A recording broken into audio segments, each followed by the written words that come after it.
E aí, pessoal, tudo bem? Beleza? Então, hoje nós vamos dar sequência na nossa matéria, né? A gente vai dar sequência na parte de pilhas. Então, a gente viu a introdução, né, sobre o estudo das pilhas, né? A gente viu as principais características das pilhas. Hoje a gente vai ver a parte do potencial das pilhas, ok? Então, vamos compartilhar os slides aqui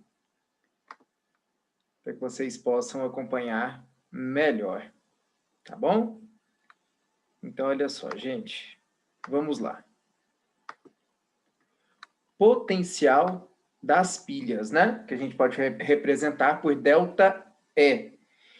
Em uma pilha, a espécie que possui maior potencial de redução é RED, reduz, fazendo com que a outra espécie se oxide. Na última aula, eu passei para você o exemplo da pilha de Daniel, que é formada por zinco e cobre. Se todas as pessoas que estão vendo esse vídeo fizerem uma pilha com zinco e cobre, em 100% das pilhas, certo? Os elétrons vão fluir do zinco em direção ao cobre. Ou seja, em 100% das pilhas, né, o zinco irá oxidar, enquanto o cobre irá sofrer o processo de redução. Por que que sempre vai ser assim? Por que que não vai ocorrer o contrário, certo? Por causa do potencial de cada um dos elementos que fazem parte da pilha, certo? Então, sempre quando você estiver comparando dois elementos, certo? Aquela espécie que tem o maior potencial de redução, é ela quem vai reduzir. E se ela vai reduzir, obrigatoriamente ela vai obrigar a outra espécie a se oxidar. Da mesma maneira, se você estiver observando os potenciais de oxidação, aquela espécie que tem um maior potencial de oxidação, é ela quem se oxida, obrigando, né, obrigando, lógico, a outra espécie a fazer o quê? A reduzir, certo? Então, é muito importante você saber analisar os potenciais de cada espécie. Se você lembrar disso, você consegue resolver praticamente todos os exercícios associados à pilha, tudo bem? Então, tá aí. Para você calcular o potencial de uma pilha, né? Então, ó, ΔE, né? Potencial da pilha, ou força eletromotriz, ou diferença de potencial, você vai pegar o potencial de oxidação e somar com o potencial de redução. Tudo bem? Eu vou te mostrar como é que você vai fazer isso, tá? Uma observação muito importante. Eu já falei para vocês aí na última aula que a pilha é um processo espontâneo. Então, ó, observação. Por ser um processo espontâneo, a pilha sempre apresenta ΔE com valor positivo. Toda vez que você for calcular o potencial de uma pilha, certo? Quando você calculou, o potencial, o valor tem que estar positivo. Se deu negativo, ou você errou, ou não é pilha. Tudo bem? Vamos ver como é que a gente trabalha isso daí nos exercícios? Olha só. Primeiro exemplo. Eu estou te passando essas duas reações, certo? Primeira coisa que você tem que analisar é, essas duas reações estão certas? Por quê? Se uma espécie estiver reduzindo, a outra tem que estar o quê? Oxidando. Então, a gente tem aí uma oxidação e uma redução.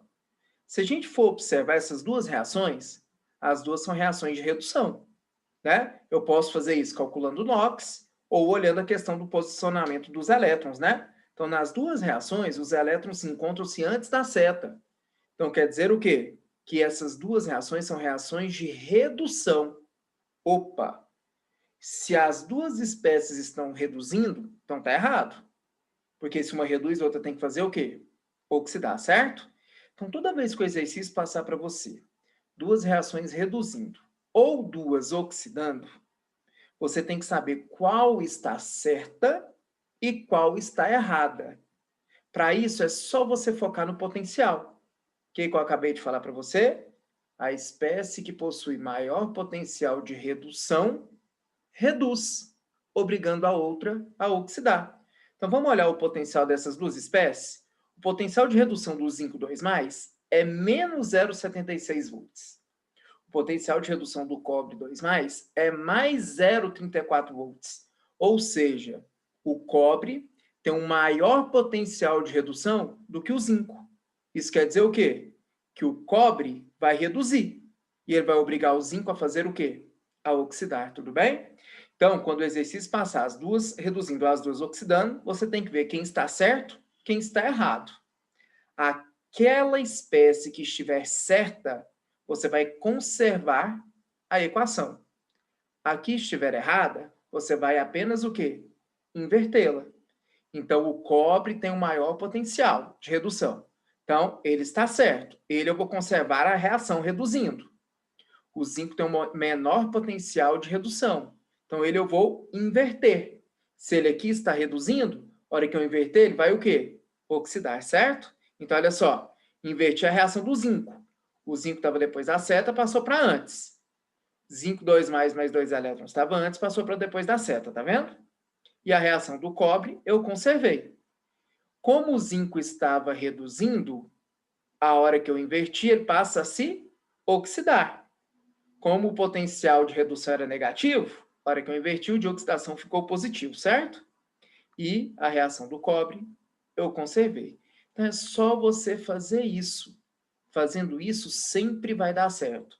A partir daqui, o exercício pode perguntar qualquer coisa. Se ele te pedir, dê a equação global. Equação global, a gente tem a finalidade de cancelar os elétrons, certo? Então, dá para cancelar 2 elétrons depois da seta com 2 elétrons antes da seta, né? Então, o que sobrou a gente copia.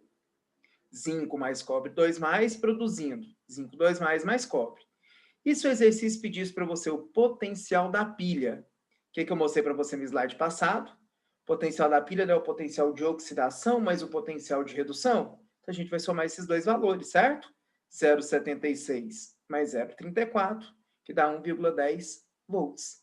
Então, é por isso que sempre na pilha de Daniel, né, o zinco irá se oxidar e o cobre irá sempre sofrer redução, por causa dos potenciais de cada espécie. Ok? Vamos fazer um segundo exemplo, que eu acho importante aqui para te mostrar? Olha só. Imagina que a gente tem uma pilha de alumínio e manganês, né? Seu exercício pergunta para você quem oxida, ou quem reduz, ou pede a equação global, né? Então, a gente vai focar nas reações que ele passou. As duas reações que ele passou são reações de oxidação, certo? Os elétrons estão depois da seta. Então, tá errado. Por quê? Se um oxida, o outro tem que reduzir, certo? Então, tanto faz se ele passar as duas reduzindo ou as duas oxidando. Você vai fazer da mesma maneira. Você vai olhar lá no potencial. Qual dessas duas espécies tem maior potencial de oxidação? Não é o alumínio? Ó, 1,66 é maior do que 1,18, certo? Isso quer dizer, então, o quê? Que a reação do alumínio está certa. Ela nós vamos conservar. A do manganês está errada. Então, a gente vai precisar de inverter a do manganês. Sempre é assim, tá vendo? Então, ó, conservamos a reação do alumínio, certo? Então, potencial de oxidação, 1,66 volts. E vamos inverter a do manganês, certo? Então, potencial, como nós invertemos, né? Estava oxidando, hora que nós invertemos, reduziu. E como era positivo o valor, se tornou o quê? Negativo. Tudo bem? Então, agora a gente sabe que quem vai oxidar nessa pilha é o alumínio. Quem vai reduzir é o manganês. Tudo bem? Se o exercício pedir para você dê a equação global, a gente sabe que a equação global tem que cancelar os elétrons, não é? Não dá para cancelar do jeito que está aí. Temos 3 elétrons em cima e 2 embaixo. Então, o que a gente tem que fazer? Multiplicar a reação de cima por 2 e a de baixo por 3. É muito importante você lembrar que se precisar de multiplicar as reações, a gente multiplica só as equações. A gente não pode multiplicar os valores dos potenciais, certo? A única coisa que a gente pode fazer com esses valores é inverter quando a gente inverte as reações. Mas se a gente precisar de multiplicar as reações para igualar os elétrons, nós nunca podemos multiplicar esses valores, ok? Então, vamos multiplicar a primeira reação por 2 e a de baixo por 3, para igualar os elétrons, certo? Então, multiplicando a primeira linha por 2, tá aí, ó, 2 alumínio se transformando, 2Al mais 3 mais 6 elétrons. E a de baixo, 3Mn mais 2 mais 6 elétrons, produzindo 3Mn. Agora, a gente consegue cancelar os elétrons, certo? Copia o que sobrou. 2 alumínio mais 3Mn mais 2, formando 2Al mais 3 Mn, tudo bem? E o potencial da pilha? Está aqui, ó. É o potencial de oxidação, que é 1,66, mais o potencial de redução, que é menos 1,18, certo? Então, só a gente jogar lá, ó. Potencial de oxidação 1,66 mais o potencial de redução, que é menos 1,18. Potencial dessa pilha, 0,48 volts. Tá certo, deu um valor positivo. A pilha é um processo espontâneo. Sempre o seu potencial tem que dar um valor positivo, ok? Então, é sempre assim que a gente vai fazer os exercícios relacionados a potencial, ok? E não se esqueça, caso precise de multiplicar a equação para cancelar os elétrons, só multiplicamos a equação. Os valores não podem ser o quê? Multiplicados. Tudo bem? Beleza? Vamos continuando então? Olha só. Metais de sacrifício. A corrosão dos metais é um processo natural em que o metal é deteriorado por meio de reações de óxido-redução entre ele e agentes naturais, principalmente o oxigênio do ar. Os metais de sacrifício são usados para proteger outros da oxidação, pois sendo mais reativo, com maior potencial de oxidação, será atacado primeiro. Imagine uma situação que você vai construir uma ponte, né? Então, na ponte você tem estruturas metálicas, você tem ferro, por exemplo, né? Então, a gente sabe que a gente precisa proteger essas estruturas metálicas, a gente precisa de proteger o ferro, por exemplo. Então, imagina um ferro, né? Algumas barras de ferro sustentando uma ponte. Se com o passar do tempo essas barras de ferro se oxidarem, oxidação não é sinônimo de corrosão, a ponte vai cair. Então, a gente precisa sempre de proteger esses metais, certo? E uma das maneiras da gente proteger, né, alguns metais importantes é utilizando os metais de sacrifício. Então, toda vez que a gente utiliza um metal de sacrifício, esse metal, olha o nome, metal de sacrifício, ele vai se sacrificar, ou seja, ele que vai oxidar, ele que vai corroer no lugar daquela espécie que a gente pretende conservar por mais tempo. Vamos ver se você consegue entender isso? Imagina a seguinte situação, né? A gente quer montar, né? A gente precisa de montar uma estrutura de ferro, né? E a gente quer conservá-la por muito tempo. A gente não quer que ela oxide, a gente não quer que ela corroa. Aí nos dão duas opções para nós revestirmos essa estrutura, tudo bem?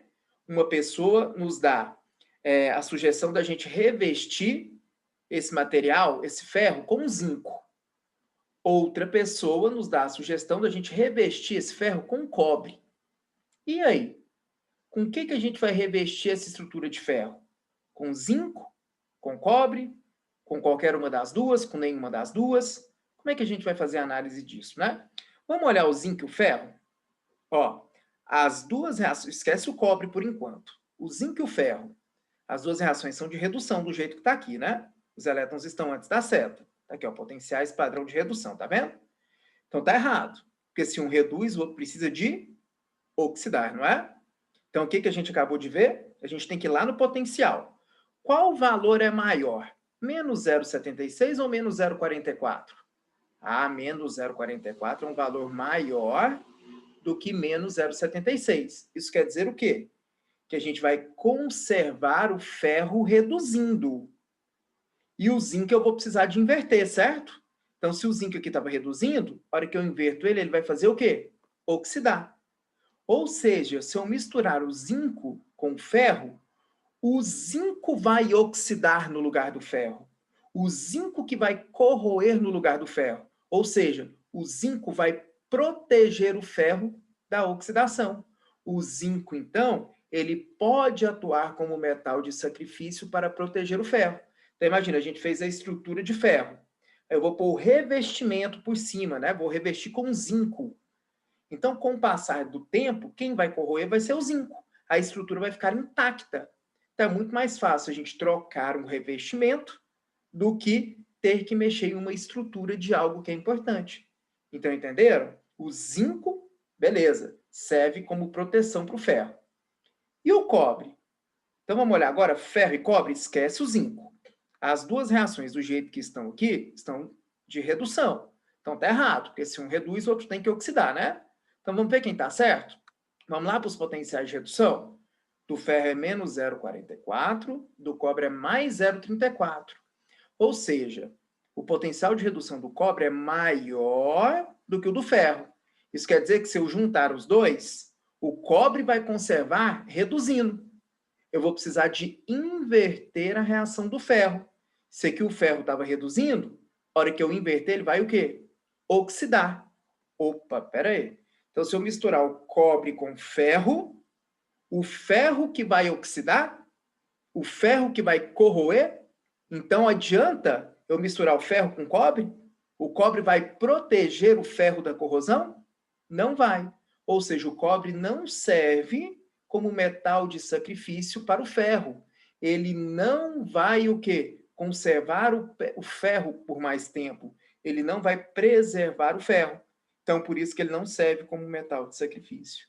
Ok? Então, é sempre assim que você vai analisar qual é a espécie mais adequada para o quê? Para que a gente proteja, né, um material, geralmente o ferro, né, por mais tempo.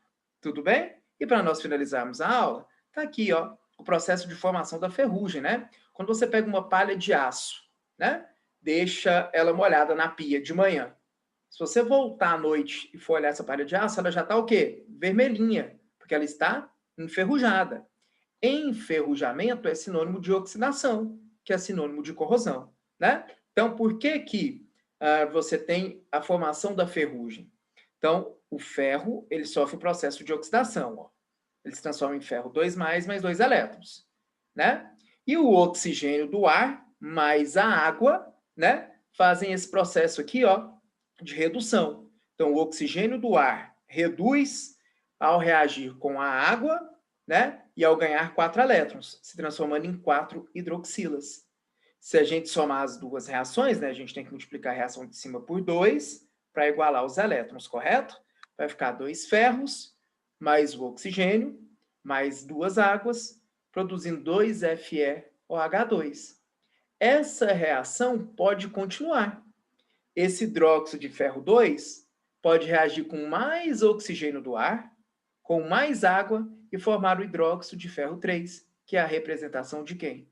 Da ferrugem. Então, é assim que a gente trabalha com a formação da ferrugem. Né? Então, enferrujar é sinônimo de quê? De oxidação, de corrosão. Né? Então, muito associado à questão da oxidação do ferro. Ok? Então, é isso, pessoal. Essa parte de potencial das pilhas é extremamente importante, tá?